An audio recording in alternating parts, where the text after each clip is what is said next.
makakausap natin si Dr. Edwin Mercado, ang Presidente at CEO ng PhilHealth. Magandang tanghali po sa inyo, Doc. Salamat po sa oras. Magandang tanghali, Cheryl, at magandang tanghali sa lahat ng ating taga-subaybay at isa pong banal na Immaculate Conception Day po para sa ating lahat. Doc, ano po ang reaksyon ng PhilHealth dito nga sa pahayag ng Kamara na naisagawa na nila yung constitutional remedy para maibalik yung 60 billion pesos sa PhilHealth sa pamamagitan ng 2026 national budget? So una po, tinatanggap po namin yung pong desisyon ng ating Korte Suprema. At sa ating pong Kamara, ngayon nga po ay nasa Senado na rin yung pagbabalangkas po ng ating budget for 2026. Ang malinaw po ay medyo po na ibabalik na ng PhilHealth ang tiwala ng ating mga kababayan. Dahil ito pong pagbibigay balik po ng ating mga pondo ay isang recognition po na tayo po, ang PhilHealth po ay dahan-dahan na pong napapalawig yung serbisyong na ibibigay sa ating taong bayan. At ito nga pong nakaraang Oktubre sa kabuuan po ay nakapagbigay po kami ng 250.73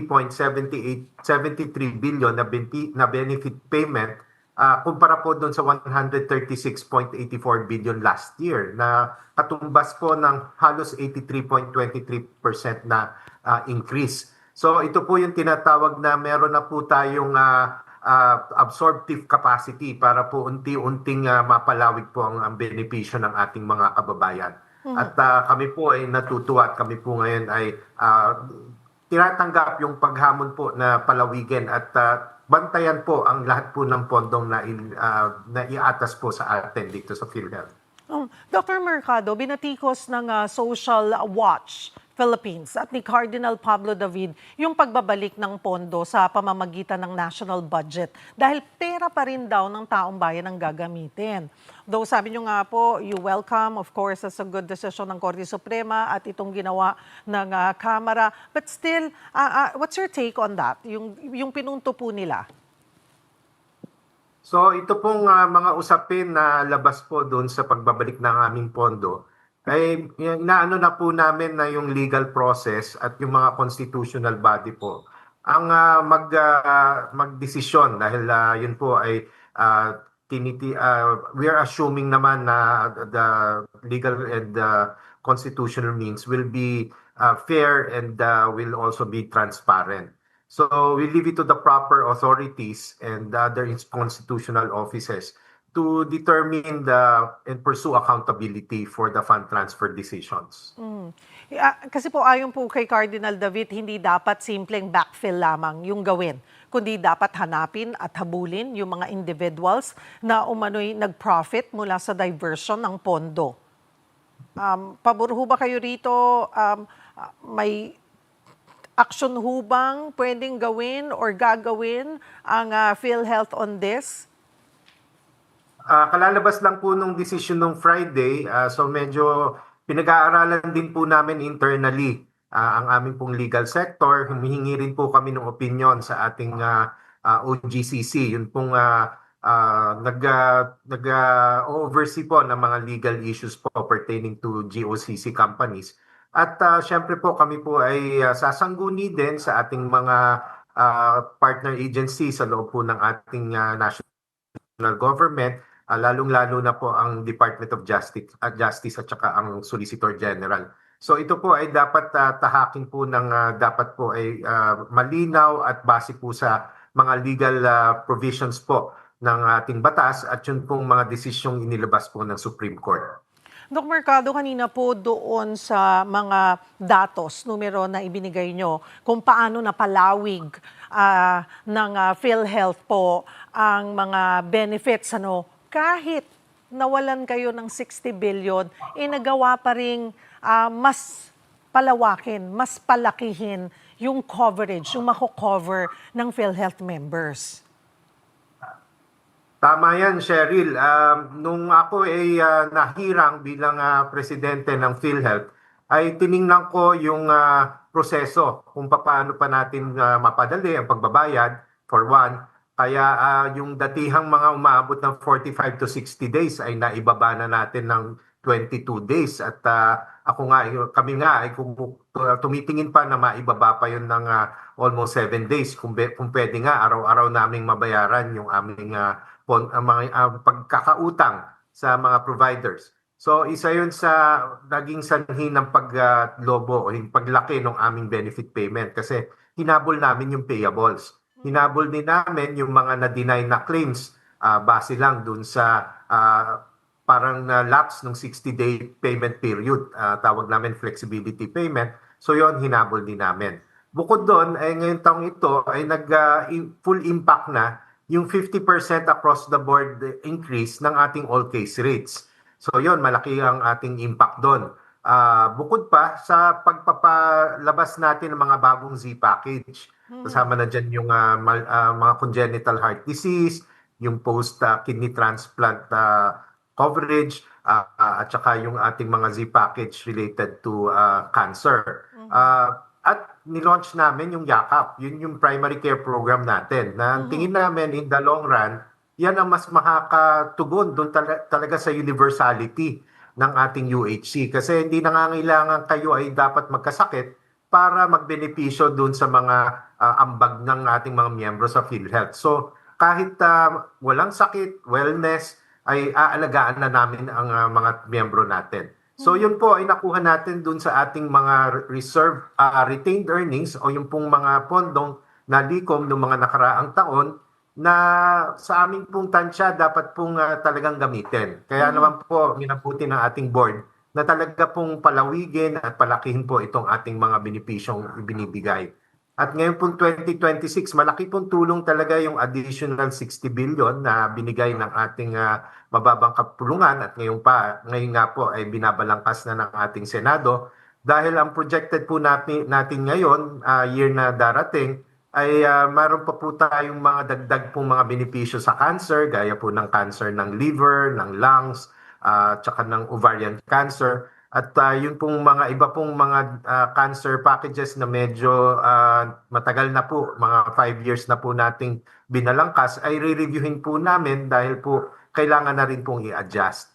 So yun po, plus po yung ramp up po ng ating YAKAP at po ng ating PhilHealth gamot, ang paglalaan na naman po natin ng ponda dito po sa darating na taon.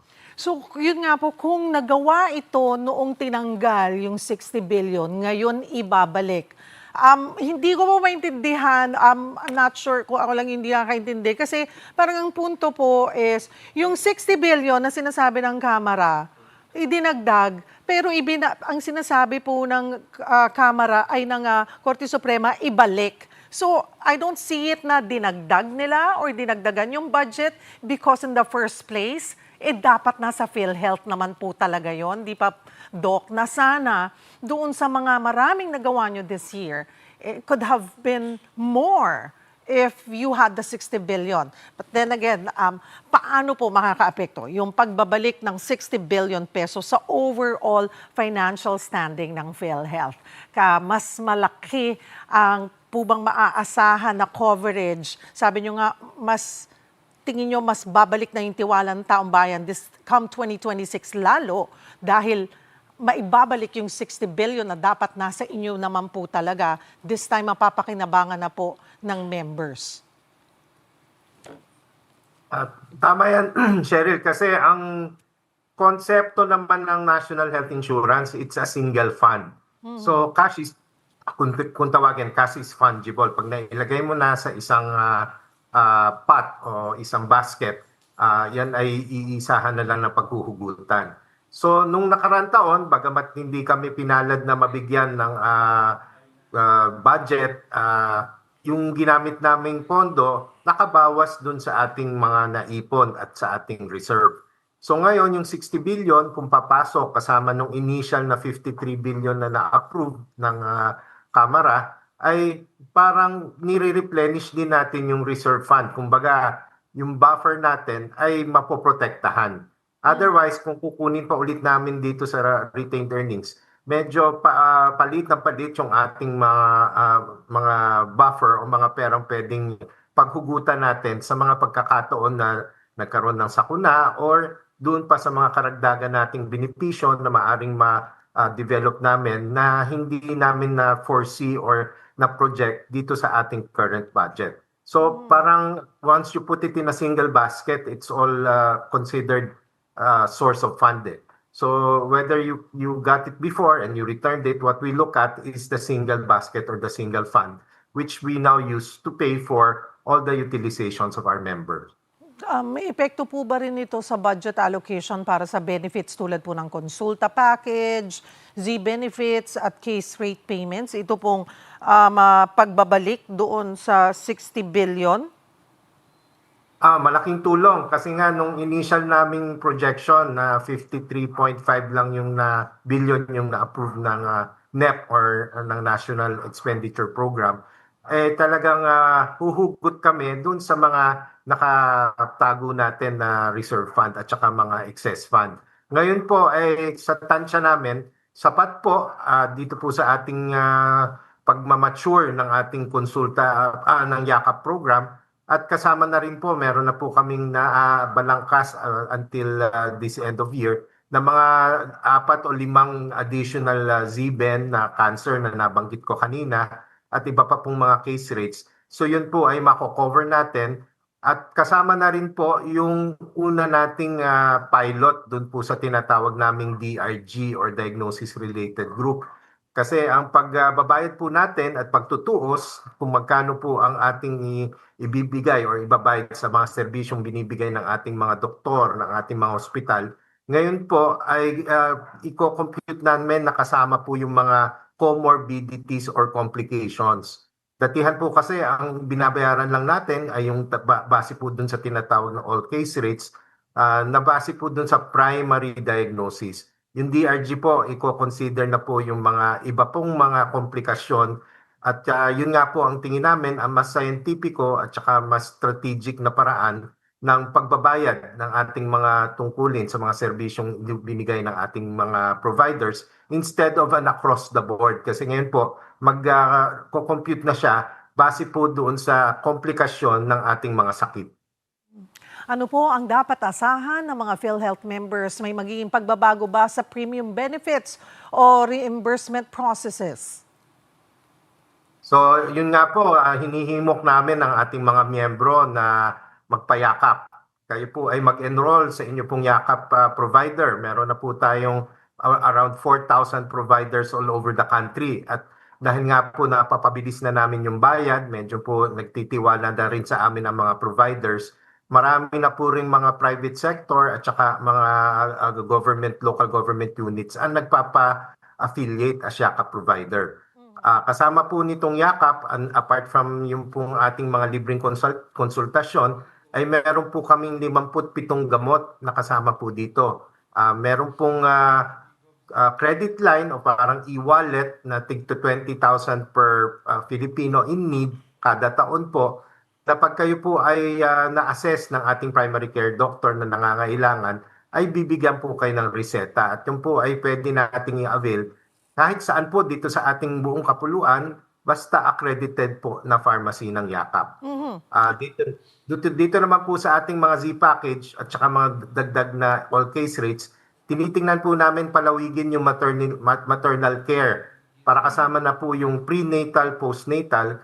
Tinitingnan na rin po namin yung leptospirosis na mas palawigin kasi ito na po ang new normal natin ngayon. Tinitingnan din po namin, gaya ng nasabi ko kanina, yung iba't iba pa pong uri ng cancer. At saka iba't iba pa pong congenital abnormalities, gaya po ng sakit sa puso, sakit sa yung may mga bukol po na naisisilang ng mga bata dahil po hindi normal yung pag-develop ng fetus sa ating sinapupunan ng ating mga nanay. So yun po, pina-finalize na po namin and hopefully mailabas po namin by first quarter of next year. Doc, balikan ko lamang po yung yakap. Napakalaking bagay po nito. It's good to know na may 4,000 mahigit na providers. Pero this is nationwide. And then, sabi niyo po, may accredited pharmacy, which is very important. This coming 2026, ano po ang target? Gaano pa karaming providers ang maidadagdag, lalo na po doon din sa pharmacy, para mapakinabangan po talaga at maramdaman ng mga members yung sabi nyo nga pong parang e-wallet na 20,000 worth of medicines every per year? Tama yan, Cheryl. Ang kaakibat kasi nitong pagpapalawig namin at pag-i-implement ng yakap ay siguruhin din na medyo hindi naaabuso. So, next year, meron na tayong tinatawag na liveness check kung saan every time na mag-avail yung ating members, kahit konsulta man yan, laboratory test o yung prescription sa gamot, ay meron ng biometrics scanning na ibinabangga namin dun sa biometrics ng PSA. So yon, meron na tayong tinatawag na PhilHealth Check Utility para tiyakin yung pagkakakilanlan ng ating mga miyembro bago sila mag-avail ng benefits. So nandiyan din yung ating mga check audits, kaya nagdagdag kami ng tao para maglibot ng mga clinic at ibabangga namin yung kanilang mga claims dun sa actual record ng ating mga pasyente. So dahil dun sa readiness check na yon, medyo binamatch muna namin yung kahandaan ng isang lugar at yung availability ng supply, meaning merong ding mga pharmacies na kabangga na ng mga na-accredit namin at ready na ng mga primary care clinics. So yun yung medyo tawag namin matalinong pagpapatupad. Hindi namin kayang ibuksan lahat ng sabay-sabay, pero ang tansya namin by second quarter of next year, nationwide na ang ating implementation.